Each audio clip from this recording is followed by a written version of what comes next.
pasaje que leímos, que es Juan capítulo 3, versículos 14 al 18, por favor.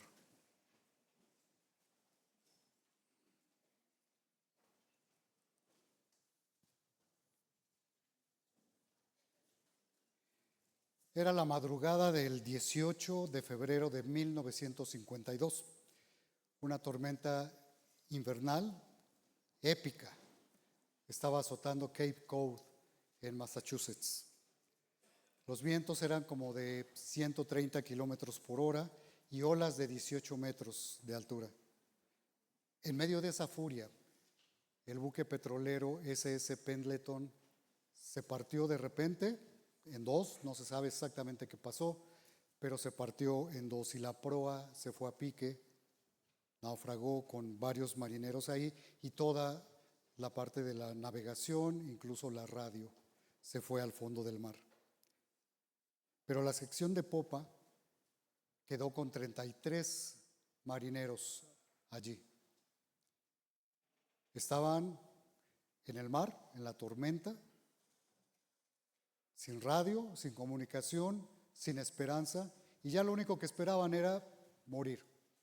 No había algo más que hacer más que esperar, tratar de mantenerse con vida un tiempo y morir. Cuando la Guardia Costera detectó los restos en el radar, alguien tenía que salir, alguien tenía que responder. Y se le dio la orden al suboficial Bernie Weber y le dijeron: arme una tripulación y vaya. Seguramente en la mente de él estaba la duda de que alguien quisiera ir, porque eran condiciones prácticamente suicidas, una misión suicida de rescate. Sin embargo, 3 voluntarios se ofrecieron, aún sabiendo que el bote de rescate que iban a utilizar solamente tenía 11 metros de eslora, es decir, 11 metros de largo. Era todo. Era un bote pequeño relativamente comparado con el petrolero. Pero Andy Fitzgerald, Richard Livesey y Erwin Mask fueron estos hombres junto con Weber que se atrevieron, que decidieron ir a esta misión de rescate, a pesar de que la nave que llevaban era rebasada por el doble de altura por las olas. Estos hombres fueron casi sin visibilidad con una nave muy pequeña y llegaron hasta que encontraron estos pedazos de buque que todavía estaban allí. Una masa negra que rechinaba, que sonaba, que era golpeada por las olas. Y había allí una escalera, le llaman escalera de Jacob, tiene otros nombres, pero era una escalera que son 2 cuerdas y es atravesada por travesaños, pero cuelga. Entonces no es una escalera que sea muy estable. Y el capitán, en este caso Weber, tenía que maniobrar de tal manera que el buque quedara justamente abajo de esta escalera que se movía, porque se movía todo el buque y el barco que iba de rescate también se movía. Tenía que maniobrar para mantenerlo ahí. Y entonces estos 33 marineros se enfrentaron a una decisión muy importante. ¿Confiarían en el capitán del bote de rescate? Iban a confiar en que iba a poder mantenerlo debajo de la escalera y que ellos se iban a atrever a soltarse para ser rescatados. Yo quiero hablarte de una decisión infinitamente más importante, que es a esta que enfrentaron los marineros. Es la decisión que define tu eternidad. Es la decisión de poner tu fe en Cristo. Y lo vamos a ver a través de 3 verdades de la fe en Cristo. Estamos en la serie Los alcances de la fe y vamos a hablar acerca de que el Hijo de Dios salva por medio de la fe. Y lo vamos a ver a través de estas 3 verdades. La fe en Cristo es necesaria, es posible y es urgente. Tengan su Biblia ahí abierta. Vamos a leer el pasaje de Juan 3, los versículos 14 y 15. Yo lo leo, ustedes síganlo con la vista. Dice: y como Moisés levantó la serpiente en el desierto, así es necesario que el Hijo del Hombre sea levantado, para que todo aquel que en él cree no se pierda, mas tenga vida eterna. Jesús no escogió esta ilustración, esta historia al azar.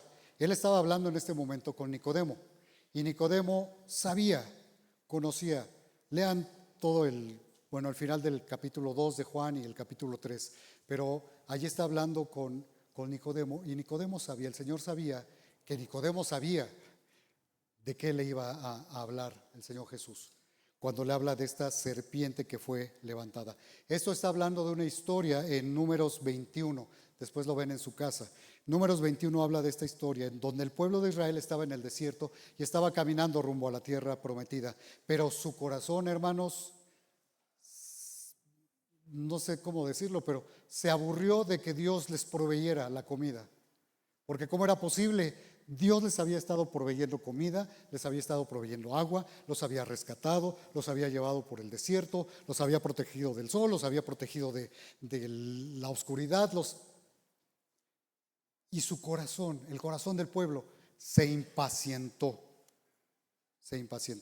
¿Qué hicieron? Bueno, hablaron contra Dios y contra Moisés, menospreciaron el maná, menospreciaron lo que Dios les daba cada día, se quejaron por la falta del agua, aunque sí tenían, no se estaban muriendo de sed, sí tenían agua, pero su actitud fue de ingratitud y de rebelión hacia Dios. La respuesta de Dios fue inmediata.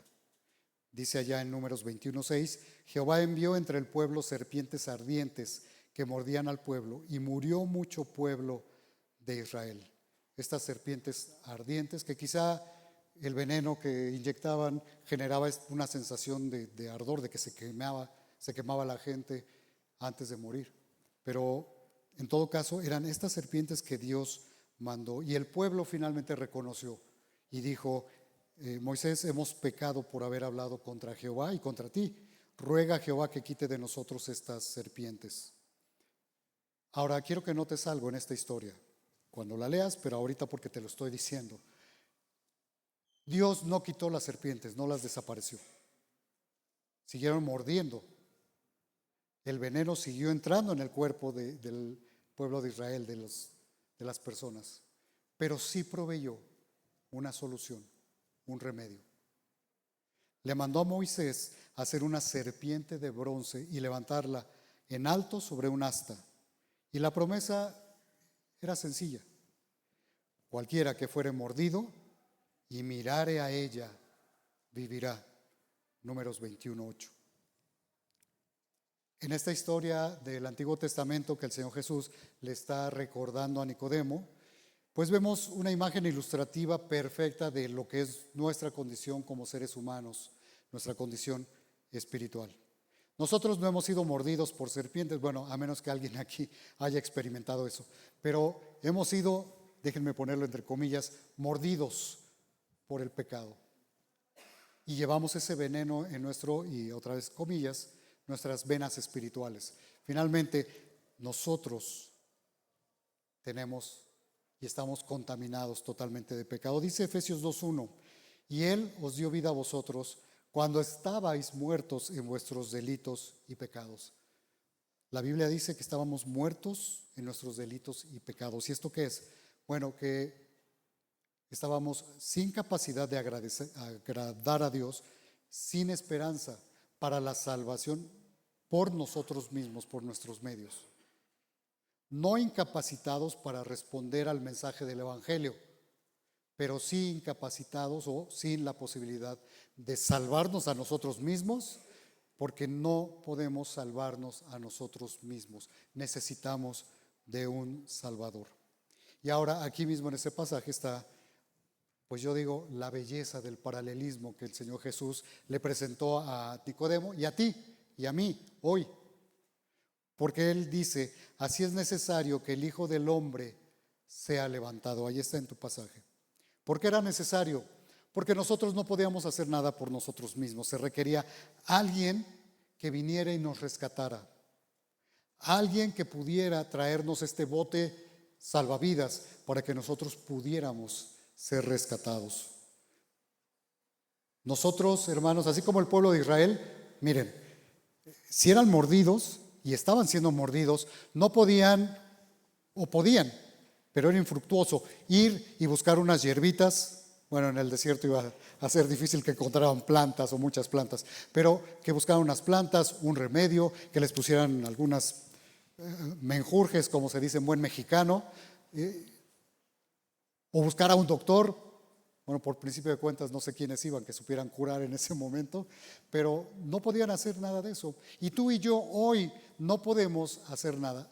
Tus buenas obras, el que vengas aquí cada 8 días o vayas a otra iglesia o vayas a una iglesia católica, que vayas a misa todos los días, que reces 20,000 rosarios o que vengas aquí y cantes los himnos, nada de eso nos va a salvar, nada de eso tiene poder para rescatarnos, para salvarnos.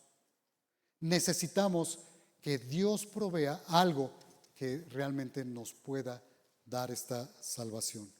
Y pues lo que vemos aquí es que Dios les da esta solución, este remedio. No les dice que cuando sean mordidos corran y suban 10 veces el asta, arriba y abajo, 20 veces, o que hagan tal o cual cosa, o que hagan algún ritual especial. No les dice eso, dice que miren, volteen, miren a la serpiente. ¿Qué era esto? Que al mirar a la serpiente era una mirada de fe. ¿Fe en qué? ¿En la serpiente? ¿En el asta? No, en Dios y en la solución que les estaba proveyendo. ¿Y qué significa entonces mirar? En este caso, espiritualmente. Significa creer, confiar, depender completamente. Y en el caso nuestro, de lo que Cristo es, de quién es Él y de lo que hizo por nosotros. Es reconocer que Él es el único remedio para nuestro problema del pecado. Porque el pecado, además, nuestros pecados nos ponen en una posición de condenación delante de Dios y vamos camino a la muerte eterna, al infierno. Y tenemos entonces que reconocer que Jesús vino al mundo. Bueno, que Dios creó todas las cosas y que Él, siendo el Dios soberano, el creador de todas las cosas, el dueño, Él estableció cómo debemos vivir y que nadie puede vivir. Nadie lo hace, nadie obedece como Él quiere que vivamos, como Él ha ordenado. Así que estamos en pecado, cometemos pecados y eso nos condena, nos lleva a la condenación. Y necesitamos reconocer eso y necesitamos reconocer entonces que Cristo es Dios, el Hijo de Dios, Dios mismo hecho hombre que vino a esta tierra, que se humanó y que vivió una vida perfecta, cumplió toda la ley de Dios, pero entregó su vida. Él murió en la cruz, fue golpeado, azotado, fue clavado en una cruz. ¿Y sabes por quién lo hizo? Sí, por ti. Por ti, por ti, por mí. Y reconocer además que Él fue sepultado porque efectivamente murió, pero que al tercer día Él resucitó de los muertos victorioso y hoy está vivo, sentado a la diestra del Padre. Entonces esta fe que nos salva, bueno, Cristo es el que nos salva, pero Él pide que tengamos fe en Él para salvarnos. Son 3 cosas que tienen que ocurrir y yo las planteo con 3 palabras: la percepción, la persuasión y la participación. Y esto lo quiero explicar porque es algo que tenemos que entender. En primer lugar, dice la Biblia que la fe viene por el oír y el oír por la palabra. Percibimos el mensaje del Evangelio a través de las palabras, entonces podemos entender lo que se nos está diciendo. Lo que acabo de mencionar hace rato: Dios creó las cosas, Dios es el dueño, hemos pecado contra este Dios soberano, todopoderoso y merecemos la muerte eterna. Percibimos el mensaje porque además entendemos que Dios amó al mundo y que envió a su Hijo, pero necesitamos convencernos, ser convencidos por este mensaje, porque dice la Biblia también, Pablo decía: no me avergüenzo del Evangelio, porque es ¿qué? Poder de Dios. El Evangelio es poder de Dios para salvación. Tenemos que ser persuadidos, convencidos de que de nuestra condición de pecado, de que solamente hay una solución, de que es Cristo la solución, y tenemos que abrazar esta verdad que hemos percibido. Y entonces nuestra mente cambia, De sentirnos buenos, nos damos cuenta que no somos buenos. De sentir que lo que hacemos nos puede llevar al cielo, sabemos que ya lo que hacemos no sirve de nada. Y eso se llama en la Biblia, en el idioma original, metanoia. Y en español, arrepentimiento. Cambia nuestra mente, entendemos. Y eso que hemos percibido, lo abrazamos. Y tercero, participación. Nuestra voluntad aquí entra en juego, porque Dios dice que debemos creer. Y si debemos creer, nosotros al escuchar el Evangelio, al percibirlo, al abrazar lo que está diciendo ahí, porque ha cambiado nuestra mente, nos hemos arrepentido, hemos entendido, necesitamos creer y recibir a Cristo y su sacrificio por nosotros. Pero ojo, podemos rechazarlo. Y muchas personas escuchan, entienden, pero lo rechazan.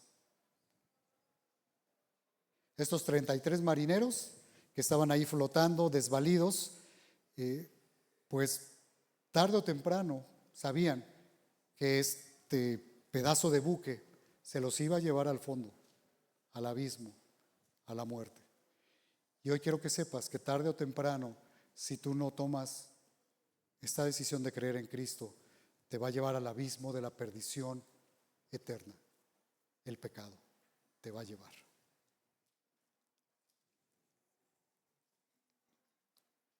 La segunda verdad, la fe en Cristo es posible, pero solo porque Dios nos amó primero. Versículo 16, hermanos, creo que hace rato lo repitieron muchos de memoria, ¿no?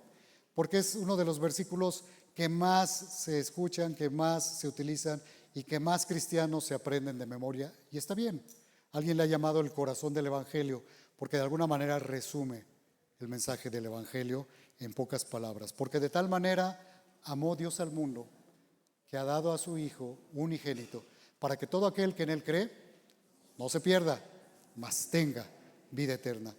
Y fíjate cómo comienza este versículo, hermano. Porque de tal manera que amó Dios al mundo. La salvación no empieza con nosotros y no termina con nosotros. Cristo en la cruz dijo, consumado es. Él hizo todo lo necesario, porque siguió al pie de la letra el plan del Padre y Él voluntariamente entregó su vida. Empieza con el amor de Dios, la salvación.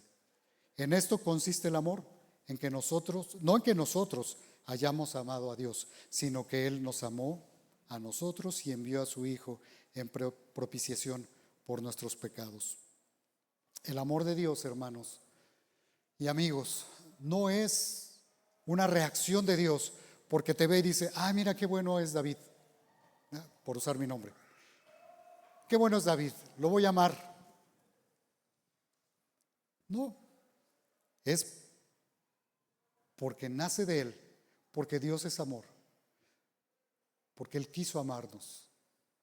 Ahora, Romanos 5:8 entonces viene y nos aclara para que no haya dudas. Mas Dios muestra su amor para con nosotros, en que siendo aún pecadores, Cristo murió por nosotros. Aún siendo pecadores, Cristo murió por nosotros. Cuando éramos pecadores, cuando estábamos de rebeldes, cuando estábamos muertos, separados en nuestros delitos y pecados, porque la muerte en este caso significa estar separado, Dios nos amó. Su amor es un amor que actúa, un amor que se sacrifica, un amor que entrega lo más preciado. ¿Y qué entregó el Señor? ¿Qué entregó Dios? A su Hijo. Continúa el versículo. Ha dado a su Hijo unigénito. Y en este verbo dar, que se usa aquí, tiene que ver no con, les decía en la mañana, como cuando le decimos a alguien, a ver, toma, y por algo no queremos dárselo, ¿no? Y estamos ahí batallando. No es así. Lo que significa esta expresión es que Él entregó definitiva y completamente. ¿A quién? A su Hijo. Y cuando dice su único Hijo, su Hijo unigénito, esta palabra también en el original nos muestra que es el único de su clase. Esto es, no es otro hijo, es el Hijo de Dios. Con mayúscula, hijo. Hijo de Dios. ¿Te imaginas ese dolor de entregar a su hijo? Si nosotros, con los que hemos tenido hijos, cuando se caen y los levantamos y tienen la rodilla toda raspada y vemos que están llorando de dolor, nos duele, ¿no? Y más de uno de nosotros seguramente habrá dicho en su mente, o a lo mejor lo ha expresado: "Ay, me hubiera caído yo". Continúa el versículo: para que todo aquel que en él cree, y aquí vemos esta hermosa universalidad del Evangelio. No dice para que algunos, no dice para que los que están en una lista especial, no dice para los que se portan súper bien y que tengan méritos. Nada de esto lo dice la Biblia. Lo que dice es para que todo aquel, cualquiera que crea. Y esto es fundamental, hermanos, porque entonces también hay algo que nosotros podemos hacer. Y es que cuando le hablamos a alguien de Cristo, no tenemos que estar pensando si será o no será de los que están en un grupo privilegiado o especial o específico, sino nosotros con todo amor y con todo lo que Dios nos ha pedido que hagamos, podemos entregar un mensaje y decirle: Cristo murió por ti y puede ser salvo hoy. Y si esa persona escucha, cree, Cristo la salva. Porque la Biblia lo dice, no porque yo lo diga. Primera de Juan 2:2 dice: y Él es la propiciación por nuestros pecados, y no solamente por los nuestros, sino también por los de todo el mundo. El amor de Dios no excluye nada. De hecho, si buscan en las predicaciones de septiembre, van a encontrar una que habla acerca de la expiación. Esta obra de Cristo en la cruz, en donde Él nos reconcilia con Dios, en donde Él trata con el pecado y con nuestra culpa, y Él trata también con la justicia de Dios y la ira de Dios por el pecado.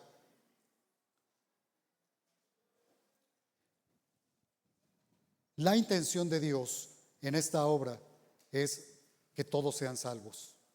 La extensión de esta obra, como entendemos en la Biblia, es que es para todos, se ofrece a todos, sinceramente, porque todos pueden creer. Y la aplicación es para, como dice aquí este versículo, todo aquel que ¿qué? Que cree. Esa es la condición. Así que no todos van a ser salvos, pero todos podrían ser salvos, porque el amor de Dios y la provisión de Dios es para todo el mundo. Tercera verdad: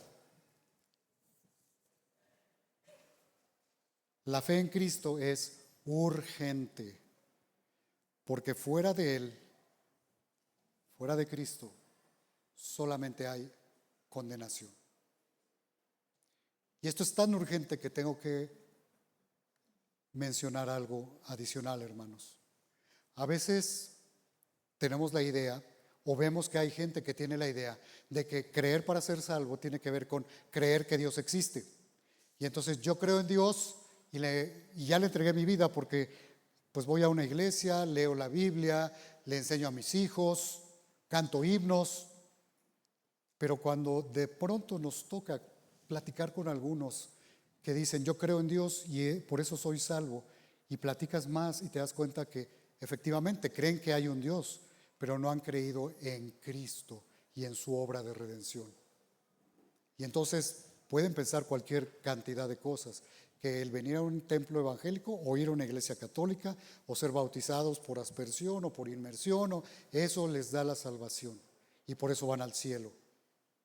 O porque creen que Jesús verdaderamente existió, y entonces al creer que Jesús existió, pues ya están del otro lado, ¿no? Porque creen que hay un Dios, porque creen que Jesús existió, pero no es solamente eso. La urgencia es que creamos en el Cristo que la Biblia nos muestra, en la salvación que Él proveyó y que encontramos aquí como el mensaje del Evangelio. Y puedes ir a 1 Corintios 15, versículos 3 y 4 y ver que el Evangelio consiste en que Cristo Jesús murió por nuestros pecados, como estaba escrito, y fue sepultado y resucitó al tercer día, como estaba escrito. ¿Dónde? Estaba escrito aquí y Jesús mismo lo dijo. Ese es el mensaje que tenemos que llevar y eso es lo que hay que creer en este Cristo, en este Jesús y en esta obra que Él hizo. Dice el versículo 17 y 18, ahí lo tienen en sus Biblias. Porque no envió Dios a su Hijo al mundo para condenar al mundo, sino para que el mundo sea salvo por Él. El que en Él cree, ¿qué dice? No es condenado, pero el que no cree ya ha sido condenado, porque no ha creído en el nombre del unigénito Hijo de Dios. Y vemos aquí, hermanos, primero que la misión de Jesús no era venir a condenar al mundo. Y a veces también tenemos esta noción, ¿no?, de que Dios está como si Él estuviera revisando todo lo que hacemos para ir sobre nosotros y sobre la humanidad. Y muchos allá afuera es lo que creen. Creen que Dios es un Dios castigador así, de esa forma. Y es cierto, hay un castigo eterno para aquellos que no mueren y no creyeron en Cristo. ¿Por qué? Por los pecados que cometieron, por su condición pecaminosa delante de Dios. Pero cuando Jesús vino esa primera vez y estuvo aquí, Él vino a salvar. Un día va a regresar, pueden verlo allá en Apocalipsis 19 o para efectos de completitud, vean todo Apocalipsis, entre otros pasajes, y Jesús va a regresar como juez, como rey de reyes, señor de señores y juez de las naciones. Pero en esta ocasión vino como el siervo sufriente de Isaías 53, vino a entregar su vida y a morir por ti, para salvar. Y él mismo lo dijo, el Hijo del Hombre, ¿a qué vino? A buscar y a salvar lo que se había perdido. Y aquí mismo en esta porción del pasaje que leímos, vemos dos categorías de personas, solamente dos.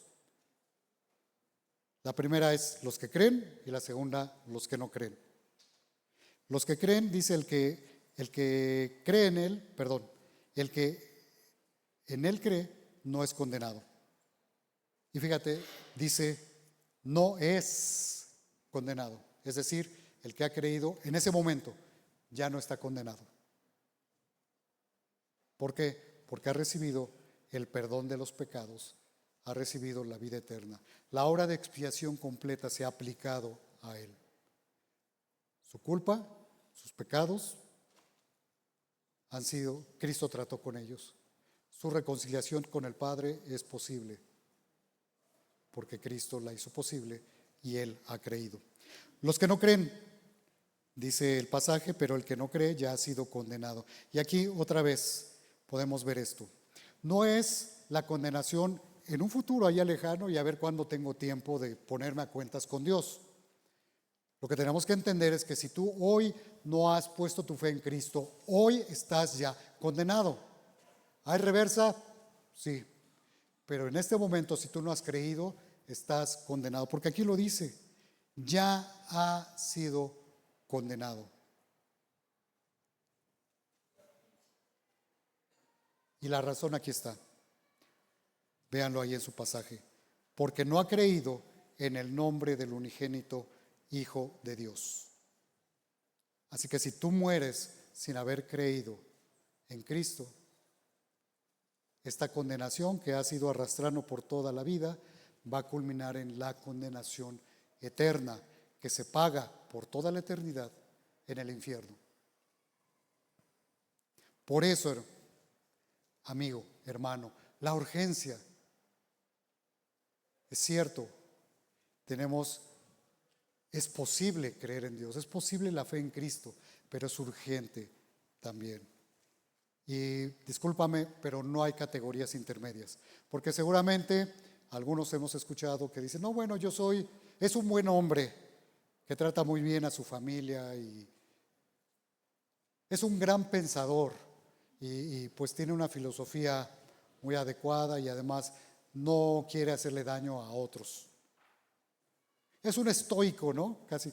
Yo conozco a alguien que dice, mi religión es ser nuevo estoico. Pero si no han creído en Cristo, no importa qué tan bien o qué tan bueno se vean delante de la sociedad. Si no han creído en Cristo, la Biblia no los pone en una categoría intermedia como en una sala de espera. Están en la categoría de los que no han creído, por eso es urgente. Y nosotros tenemos que entender esto, hermanos. Tú hoy que estás escuchando el mensaje del Evangelio, o si ya creíste y lo escuchaste antes, Dios en su soberanía quiso que cada ser humano tuviera la capacidad de escuchar el Evangelio, entender, dar esta vuelta en su mente y participar, es decir, creer. No participa en otra cosa, no hace nada, no se gana la salvación. Creer no es una obra, lean Romanos 3 y 4. Creer no es una obra, creer es una acción y es la condición. Creer en quién es Cristo y en su obra a favor tuyo para entonces ser perdonado, salvado y para obtener la vida eterna. Pero en un sentido muy real es como lo que Dios le pidió al pueblo de Israel allá en el desierto. Si es mordido, déjame decirte, tú has sido mordido por el pecado. Si es mordido, cualquiera que sea mordido, y mira, vivirá. Y Cristo hoy nos dice, Dios hoy nos dice, si eres un pecador que no se ha arrepentido, que no ha puesto su fe en Cristo, mira a Cristo en fe, con fe, en Él, en su obra, y serás salvo. Así que hoy Dios te está invitando, Cristo hoy te está invitando. Hoy es el momento de tomar esa decisión, de creer en Cristo, de no rechazar el mensaje. Mañana, hermanos, no sabemos. Santiago dice que nuestra vida es como neblina, ¿se acuerdan? Y hay otros pasajes de la Biblia que hablan que somos como humo, polvo. Mañana no sabemos. Y si has estado viviendo todavía en condenación, cuando vas a la cama, no sabes si vas a despertar. No sabes. Cuando sales a la calle, no sabes si vas a regresar a tu casa. Ninguno de nosotros lo sabe. Pero si tú no has creído en Cristo, vas a morir. No sea si es dentro de 100 años, dentro de 50 o dentro de 2 horas, no sabemos, con esta condenación, o vas a ser rescatado por Cristo. Déjame concluir con la historia de este buque que se hundió, el SS Pendleton. Estos marineros que estaban allí enfrentaron esta decisión tan difícil, quizá una de las más difíciles de su vida. Tenían que decidir bajar por la escalera y creer que el capitán del bote que estaba ahí rescatándolos podía controlarlo de tal manera que iba a permanecer debajo de la escalera y ellos iban a soltar y iban a ser rescatados. Si no creían eso, no se iban a soltar, se iban a mantener aferrados, agarrados con todo lo que eran, con todo su ser de esa escalera. Así como muchos de nosotros un tiempo nos aferramos y nos agarramos a lo que creíamos que no era Cristo, a nuestras buenas obras, a nuestra fe heredada, a nuestras ideas, porque somos tan inteligentes que de repente podemos saber lo que nos salva y lo que no nos salva, lo que es bueno y lo que no es bueno. Pero estos hombres, ¿sabes qué hicieron? Confiaron. Y uno a uno bajaron por esa escalera y uno a uno soltaron la seguridad de esa escalera, abandonaron la seguridad de ese pedazo de fierro que todavía estaba flotando y cayeron a la salvación de este bote. Y hoy el Señor Jesús te dice, yo ya he provisto, yo ya morí por ti, he traído mi salvación debajo de ti. Tú estás colgando de una escalera, aferrado a tus ideas, a que tú te puedes salvar, a que tus buenas obras te salvan, y estás pendiendo hacia el abismo de la eternidad sin Cristo en el infierno. Pero yo estoy aquí. Suelta eso que te impide creer y abrázame a mí, porque yo te voy a perdonar y yo te voy a rescatar. Yo ya hice todo. Solo necesitas creer en mí. Suéltate. Mira a Cristo crucificado. Mira a Cristo resucitado. Cree en Él y vive. Vamos a orar. Cierren sus ojos, por favor. Señor,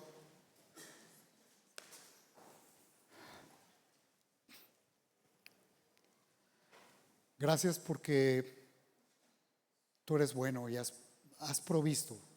Tú has amado a todo el mundo y tú has provisto para todos. Señor, y hoy tenemos este mensaje hermoso del Evangelio. Y sabemos que tu Santo Espíritu convence al mundo de pecado, de justicia, de juicio. Y que el proclamar el Evangelio, Señor, es llevar esta posibilidad de que otros entiendan y crean, porque dice tu palabra que la fe viene por el oír y el oír por la palabra. Y porque el Evangelio es poder tuyo para salvación. Padre, que hoy que se ha predicado tu palabra, que hoy que hemos visto estos pasajes, si hay alguien aquí que no ha puesto su fe todavía en Cristo para salvación, que lo haga, que no se espere, que no pase un día más en condenación, sino que sea salvo. Quiero decirte, si hoy estás aquí como visita o has estado viniendo aquí, pero nunca has puesto tu fe en Cristo, no habías entendido este mensaje, ¿de qué se trata? Que tú no puedes hacer nada, que estás en rebelión contra Dios, que solo Cristo pudo hacer esta obra de morir en la cruz, pagar en tu lugar, perdonar tus pecados, darte vida eterna, reconciliarte con Dios, y tienes que creer esto. Si no lo has hecho, hazlo hoy, hazlo ahora. Mi pregunta es, ¿qué te lo impide? ¿Hay alguien aquí sentado junto a ti que te está diciendo no lo hagas? ¿O es solamente que te estás aferrando a esa escalera que está pendiendo del abismo de la perdición? Si nada te lo impide y nunca lo has hecho, ¿por qué no lo haces ahora? Levanta tu mano ahí donde estás. Quiero orar contigo si no lo has hecho. Quiero verte y saludarte después, y si tienes dudas, responderlas. Pero si ya lo hiciste, entonces déjame decirte esto. Cada que el Evangelio es predicado, tenemos que recordar de dónde nos sacó el Señor. Ser agradecidos y responder como debemos responder, llevando este mensaje a otros. Señor Padre, queremos que tú sigas obrando en nuestras vidas. Gracias porque nos das vida y estamos aquí. Y gracias porque si hoy morimos, estaremos contigo, porque seguimos teniendo esta vida que tú nos has dado y que nos diste al momento de creer en Cristo. Y Padre, si hay alguien aquí que no levantó la mano porque le dio pena, porque no ha tomado esta decisión, porque todavía no entendió completamente lo que hemos predicado y lo que quizá ha escuchado más veces, Señor,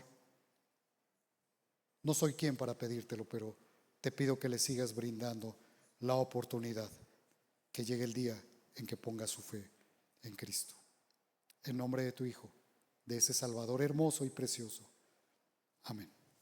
Dios les bendiga, hermanos.